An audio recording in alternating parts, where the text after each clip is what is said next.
Hello and welcome to the Daily Meal for Saturday, the 22nd of June 2024. In today's Millwall news, you may have seen during England's first game against Serbia, this flag, a Millwall flag, was quite prominent. It was placed on the halfway line and it was shown quite a lot because obviously England were just passing the ball in the middle of the pitch rather than attacking the opponent's goal. So it was on TV quite a lot and it's mentioned quite a lot. Now, what you may not know is that it was stolen by some snide Serbs at full time. Obviously, these guys, they're not sitting with the flags. They put the flags there and then they go and sit in their seats. And after the game, they come back down and get their flags. Apparently, straight after the final whistle, someone was standing there and they decided to take a load of England flags and brag that they had them in their possession.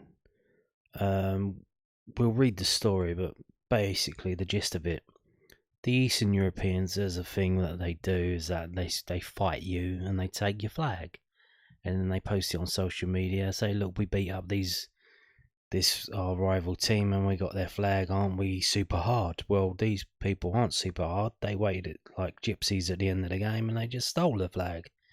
Very, very snide thing to do. About 5 or 6 England flags got took, and you can see, I think it's still on BBC iPlayer, if you go to the full match replay of the game, you can see there's like a Serbian fan there standing above the area, and he's got a Serbian flag in his hand and he's waving it.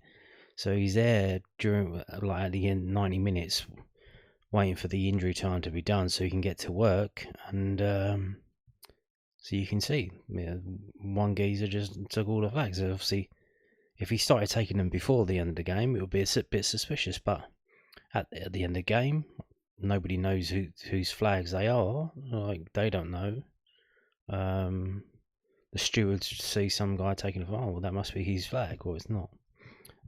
So yeah, very embarrassing for the Serbian fans to do this kind of thing. It's like I said, you're supposed to fight the opposition fans and take their flags, not steal them in a very snide, underhand way.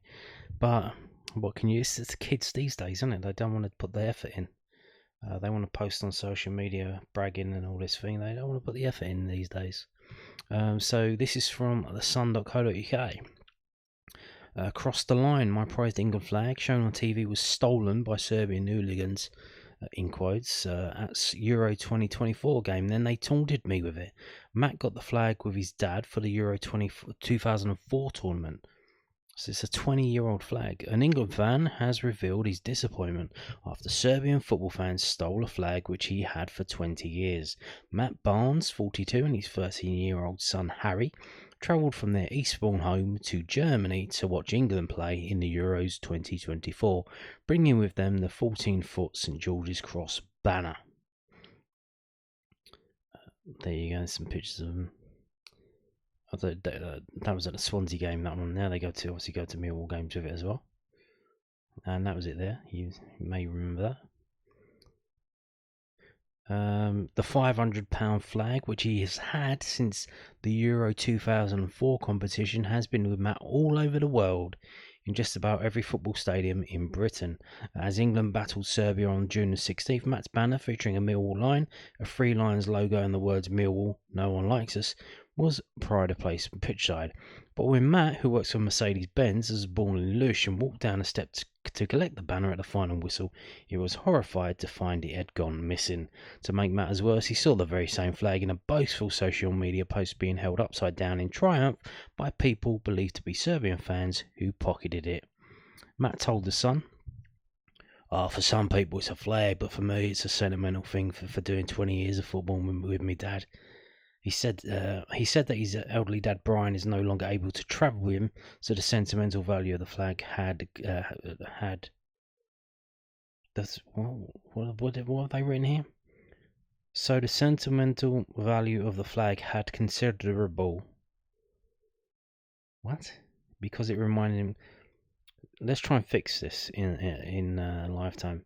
He said that his elderly dad Brian is no longer able to travel with him, so the sentimental value of the flag was quite considerable because it reminded him of the times they spent together as father and son. Do they not have copy editors at the Sun anymore? Maybe they can get an AI to do it.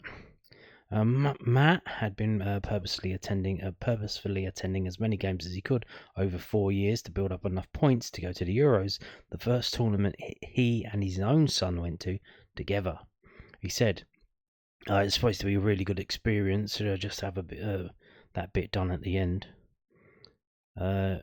Matt claimed he had next to no help from the German police. He said, in the world we live in, I thought we could track all this. Basically, they're taking a piss. I don't know how you can commit a theft that be brazen about it, and no one seems to care. I know there's other flags that have been done at one more proper clubs like Leeds, Sheffield, Villa. There must be something that can be done. Like I say, I'd rather they nick my wallet or rob my car, saying it's got that amount of sentimental value to me, it can't be replaced.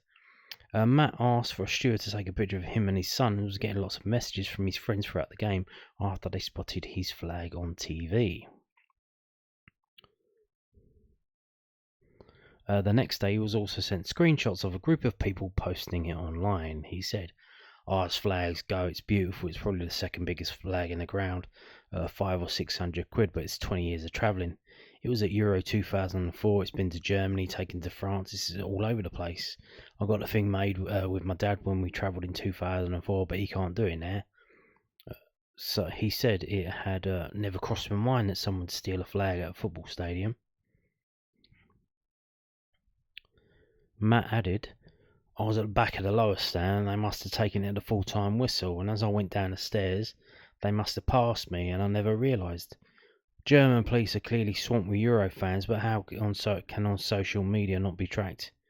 Travelling with England away is like a close-knit community, so I wanted to highlight what is going on and maybe help us at other clubs. I've seen many others sent to me that have been stolen, Villa, Sheffield, Leeds, all well-supported loyal clubs. A spokesman for the Munster police headquarters told The Sun, the Gelsenkirchen police have filed a criminal complaint regarding the facts described. The investigation into this is ongoing. There is currently no concrete information about possible suspects. I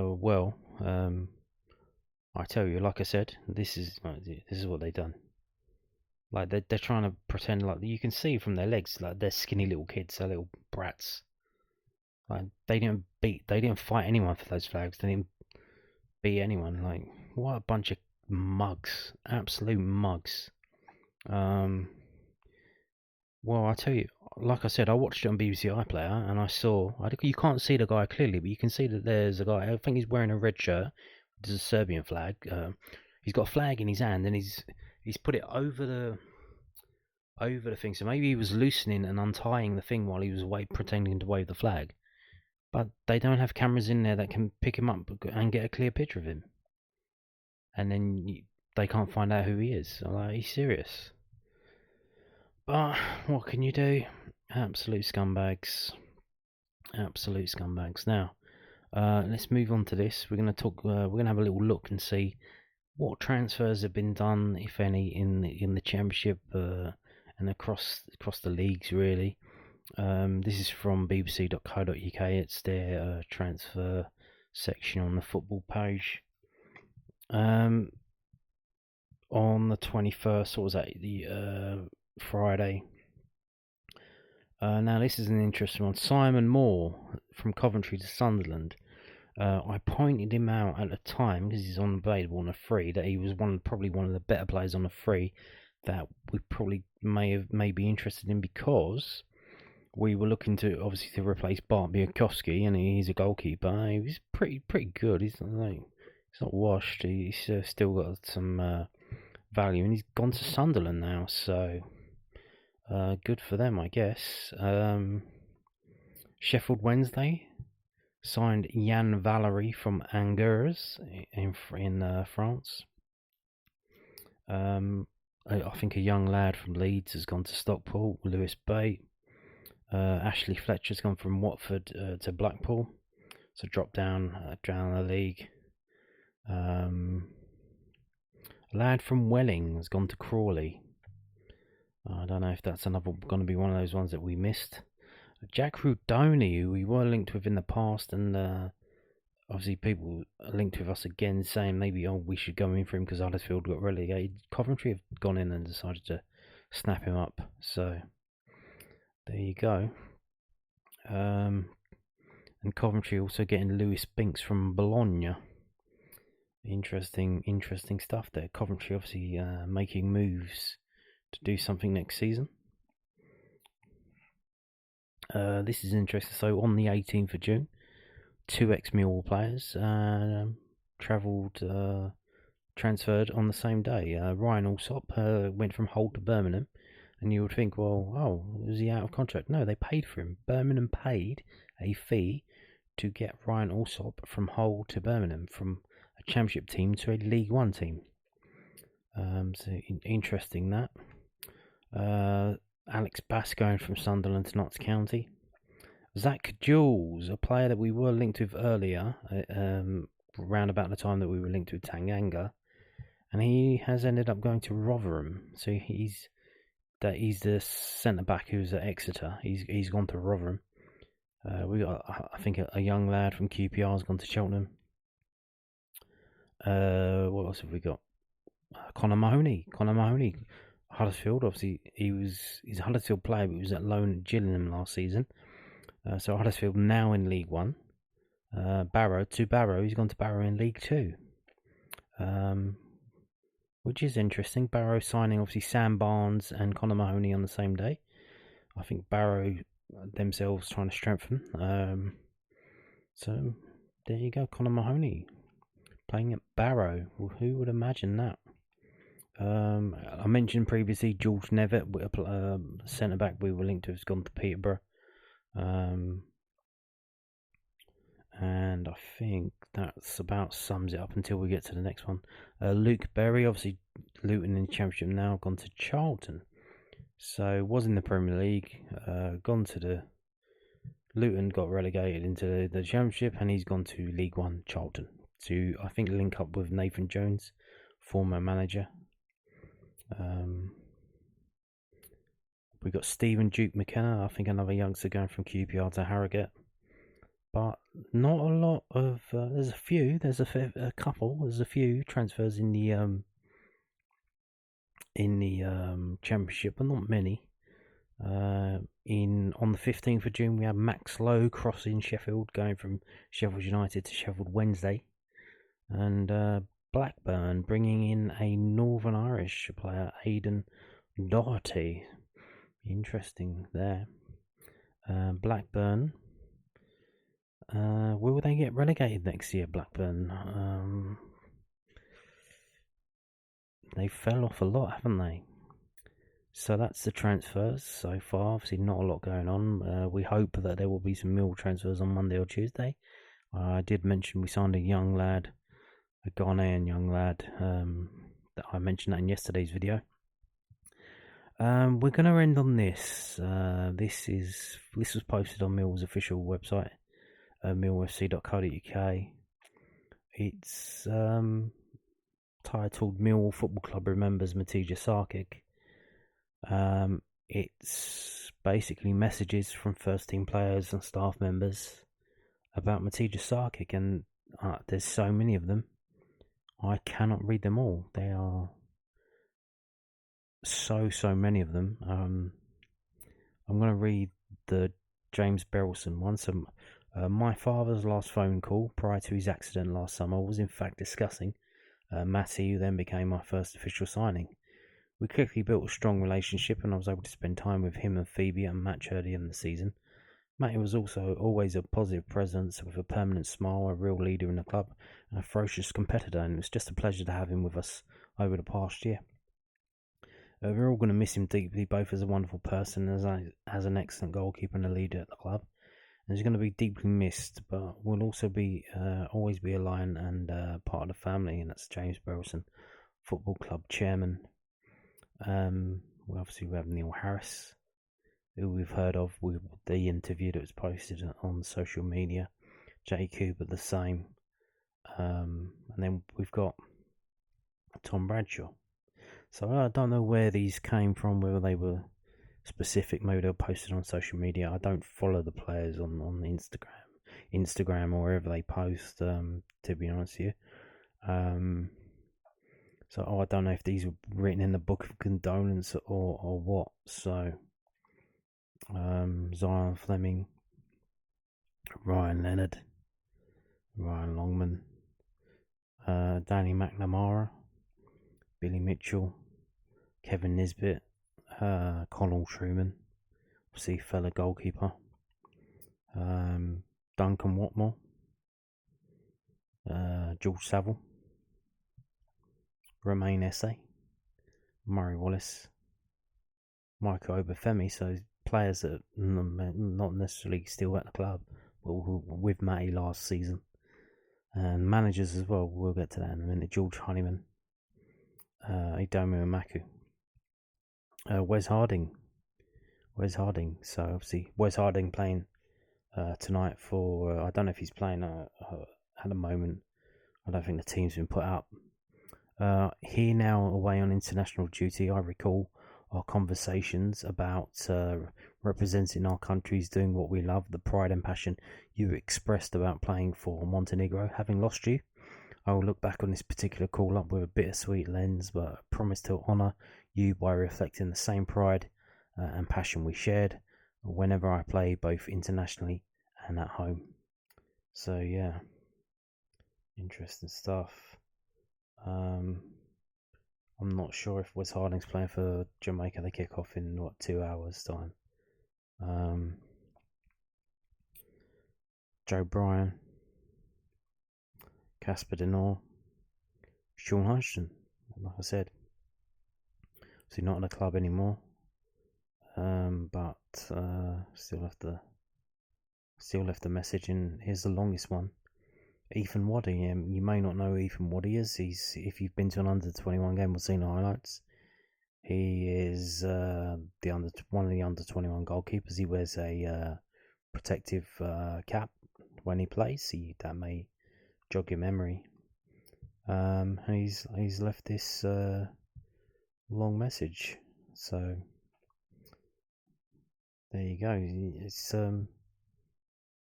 and you can see in these pictures each thing that I'm clicking across, and it's bringing up the statement, and each one has a different picture of Matty next to it, and you can see in most of them he's smiling and he's happy. Jafet Tanganga there, Bartosz Biakowski, Alan Campbell, David Livermore, Andy Marshall, obviously probably the one that's closest to him, Karen Wilson, first team and training ground operations manager, Perry Blanchett, first team sports scientist, from the media marketing department, Paul Tanner, who I mentioned the other day has left and gone to Bristol City, so he's left a message. Dan Millard, first team analyst.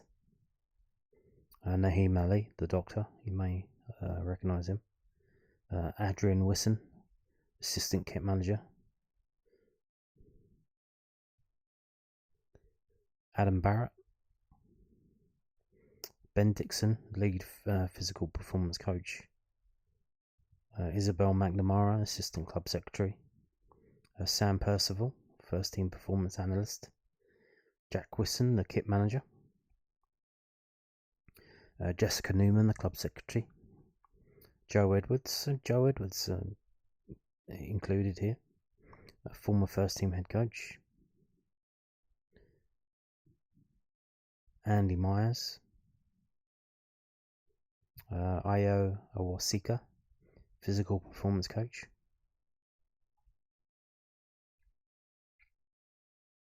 Gary Rowett, giving a statement. Paul Robinson, the Birmingham one, the one that was here before, not Rower. And then we're back to being. So yeah, like I said, there's so many. I can't read them all out, but I would if you're interested, probably check them out and give them a read. And on that note, thank you for watching, and goodbye.